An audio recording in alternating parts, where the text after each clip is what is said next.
Hey, what's up, everyone? Welcome back to Luke. I'm on TV. So today I'm going to be doing an album review for the new Truise record, Iteration. To start with, I'm a really big fan of Truise, and I have been for quite a while now. Truise is the name for Seth Haley. Seth Haley was originally from New York, but is now currently residing in Los Angeles, California. I first heard about Truise, I don't remember what year it was, but it was originally on the Truism forums. Truism is a community of Boards of Canada fans.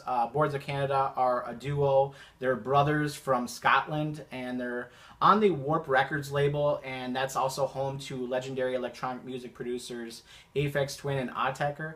I've been a big fan of all those artists, especially Boards of Canada. I've always really liked their music. They have a great sound. So if you're not familiar with them, I definitely recommend checking them out. But anyway, Truise is very, very heavily influenced by Boards of Canada.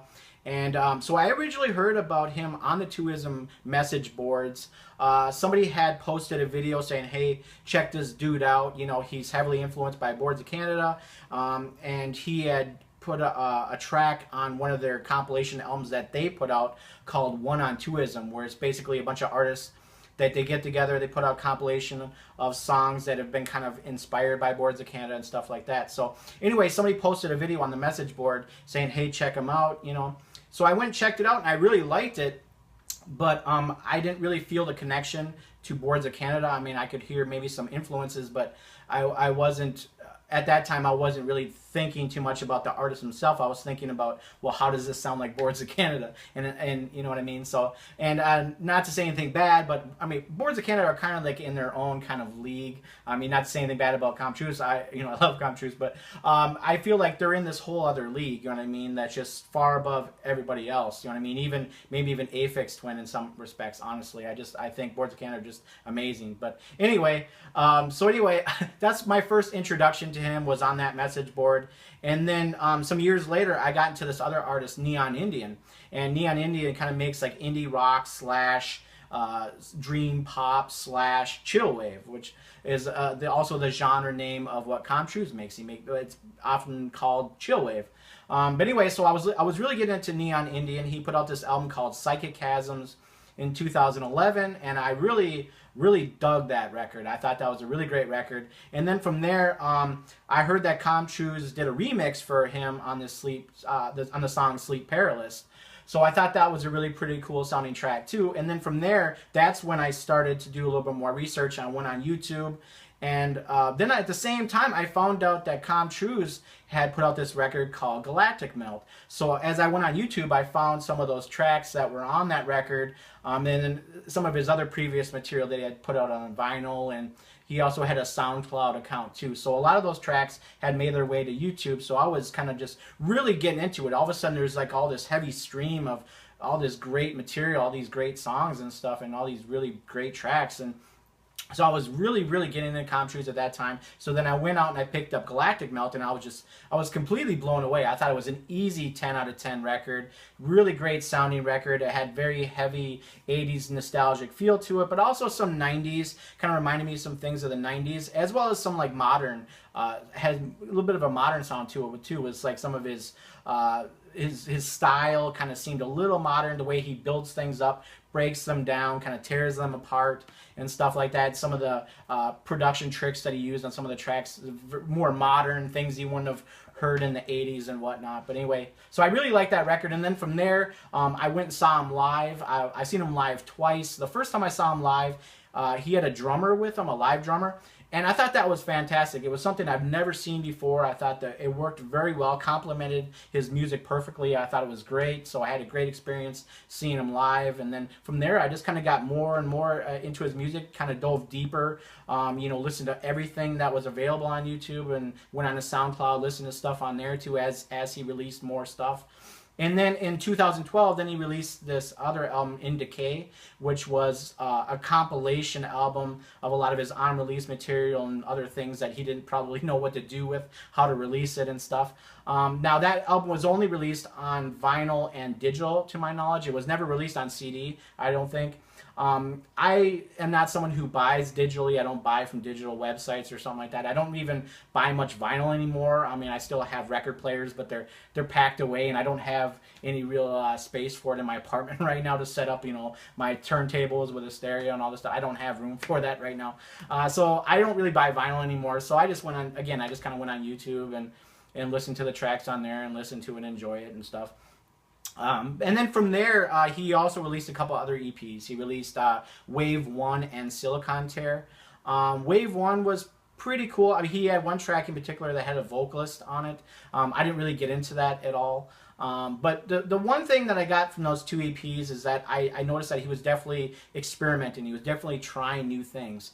And honestly, I think the EPs are a great platform from that. You know, I think it's a really great platform to try new things, experiment, you know what I mean, rather than just put them out on a full-length album and then, you know, maybe disappoint people or something. You can kind of test the waters a little bit. You can test your audience, see how they react to stuff like that. And I'm sure he was definitely proud of it. That's why he decided to release them rather than just, you know, put them on SoundCloud or something. He was definitely proud of those EPs, and he wanted to put them out for release. And I think they worked for him, but just wasn't something I necessarily got into. And again, I don't buy vinyl, so otherwise I would. Had they been on CD, I probably still would have picked them up. But anyway, so now it's 2017, and just last month on June 16th, he released this new album, Iteration. So that's what I'm going to give you a review on today.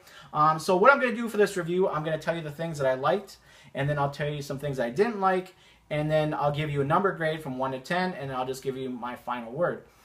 So the first thing that I gotta say that I really liked about this record is that I do feel it does still retain that now classic Truise sound. So if you're anyone who has really liked his sound and his musical style, I think you'd still enjoy this record. It still just has that classic Truise sound. So it's everything that you've heard before. And so if you really enjoy that, I think you're really gonna enjoy this record. The other thing that I like about this album is that there are no real bad tracks on the album. There's no filler, there's no crap.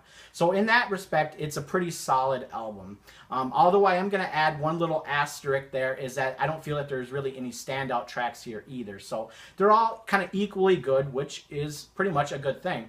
The other thing I really like about this album too is that I do feel it has more of like an 80s vibe to it than maybe some of his previous material. Maybe because a lot of it is very basic, kind of minimal, simple. He keeps it very simple on this record, and it just has that classic Truise sound, like I mentioned. But it's just kind of something you can just easily listen to and relax to and chill to and stuff like that. You can throw it on without having to really think about it. But just a certain sounds to it just seem more like 80s than anything else. Like I said, like on Galactic Melt, it had a very 80s nostalgic feel to it, but at the same time, there was some things that sounded like the 90s that kind of reminded me of things I heard in the 90s, but then also some modern things too. Like, again, like some of his production tricks are things that were really being done in the 80s. So I kind of feel like this record, because of its simplicity, that it's more of an 80s sounding record than some of his previous material, most notably Galactic Melt. So anyway, and then also I gotta say, another thing I really like about this record is I feel that it is a very good summer record. So I really think that the middle of June was really the perfect release date for this album. I listen to this album a lot at home, and I like listening to it at home, but I think it sounds really great in the car, man. I can listen to it and it just sounds amazing. You can just roll the windows down and crank it up and it sounds great. All his beats, they just pop and they bang just like they've kind of always done.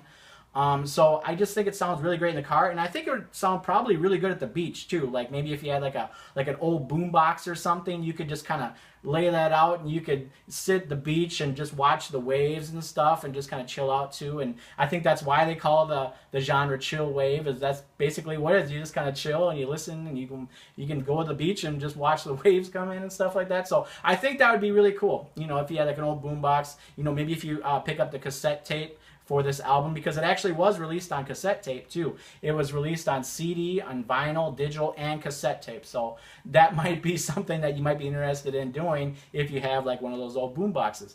So anyway, so those are all things that I really like about this album. Now I'm just going to add a couple of things that I didn't really like about the album. First and foremost, I got to say that even though I really like the sound of the record and everything, there's really nothing new here. Even though I think it's a great sounding 80s vibe heavy record with no crap or no filler, if you're familiar with a lot of his past work, you're just not going to find anything new here. You know what I mean? And I think that does go back to like his last two EPs, where again, I feel like he was trying something new and he was experimenting and stuff. And I think that maybe he decided that he wasn't going to go that route on this new record. He was just going to kind of go back to the basics. And because that's exactly what it seems like. It's just very basic, minimal, simple, and not that that's necessarily a bad thing, but I'm just saying if you're looking for something new, you're just not going to find it here.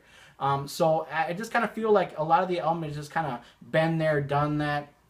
And on that same note, I gotta say the other thing I didn't really like about this record, something I kind of picked up on right away, is I do kind of feel like it's kind of a safe record for him, honestly, because it's so basic and because it's so kind of minimal sounding. I feel like it's almost like a paint by numbers effort where he just kind of threw it together kind of quickly, maybe in a matter of a couple weeks or something. That's just what it sounds like. It sounds like, okay, let me just program this beat that I've always programmed, and I'll throw this rhythm along with it, and I'll throw in a couple ear cookies here and there, you know, and I'll put in some atmospherics and a pad here, some light strings there, and just kind of put together the track and just kind of keep it simple. And again, sometimes that's okay, but at this point, I do feel like I want to be challenged more. You know what I mean? As a listener, I really want to be challenged more by him. I think that this is kind of just an average effort for him. It doesn't feel like a strong effort. It doesn't feel like this is his best effort. And that's what I really am looking for at this point. I want him to challenge me a little bit more, possibly even challenge himself. You know what I mean? And that's kind of just my big thing with this record, is that I just feel like it's just so simple. And we've been there and done this before. We've heard this all before. Not necessarily in the same manner in which he's done here. Not as a full-length album. You know what I mean? But it's just something that just doesn't impress me necessarily. I mean, I like listening to it. It's enjoyable. I can listen to it at home. I can listen to it in the car, and I can listen to it and enjoy it and chill out, but it's not something that I have to think about. You know what I mean? And that's kind of what I'm thinking at this point. I want him to maybe challenge us a little bit more. And again, challenge himself, push himself, maybe add in a couple different sounds, maybe try a different synthesizer. You know, if you want to try vocalists again, go ahead and do that, but maybe find a better vocalist than what you had tried before. You know, different things. Experiment maybe a little bit more. And if you want to experiment on another EP or two before you drop your next full length, would be a great idea too. But either way, I would say just, you know, I do want to be challenged a little bit more. I don't feel like this is his best effort. So I think on a scale of 1 to 10, I would give it a 7 out of 10, just because, again, I do feel it's a very solid record. There's no bad tracks. There's no filler. There's no crap. But again, there's no standouts. So everything, it's solid, that you can listen to it, you can enjoy it, you don't have to think about it. You know, again, it might be another great record to listen to at the beach. Again, you could try that. I haven't tried that. Maybe I'll try it now that I've been talking about it so much. But anyway, I do feel it's pretty solid, so I would give it a 7 out of 10, but I'm still looking for more at this point. You know what I mean? I think he's a great artist. I think he has a lot of promise to maybe become a legendary electronic music producer. I think he's got potential. You know what I mean? I have seen him twice in live, and both times were equally great. The first time, like I mentioned, was with the live drummer, and I thought that was fantastic. I've just never seen that before, and it just worked so well. But then the second time, he dropped that and just kind of did his own thing, which was okay. Then I didn't have to see the same show twice, but you know, I like when he tries different things like that. You know, do things like that. It's great, man. You know, experiment, test the waters, test your audience. That's what it's all about. Again, you know, if you want to try releasing a couple EPs before you drop your next full length, do it. It might be a great idea for you, honestly. So anyway, but unfortunately, there's nothing that really sticks with you on this album. You know, you can listen to it, you can enjoy it, and you know, but again, there's just no standouts. You know, there's nothing that quite bangs like anything from like Galactic Melt. You know what I mean? The opening track of Your Fake Dimension might be the only thing that comes close to that. You know what I mean? It kind of just opens up and just bangs right away. Nice beat, it hits, but then from there he doesn't really take us anywhere else. He doesn't take us on a journey at all. He just kind of spins his wheels, more or less. You know what I mean? It's just like, okay, let me just do what I've always done. You know what I mean? I'm just going to keep it simple. and whatnot, and that's fine and everything, but it's just, again, you know, I want a little bit more. I want him to push us. So anyway, so this has been my album review of Truise Iteration. If you have enjoyed watching this video, please make sure to like, comment, or subscribe, and I'll see you next time.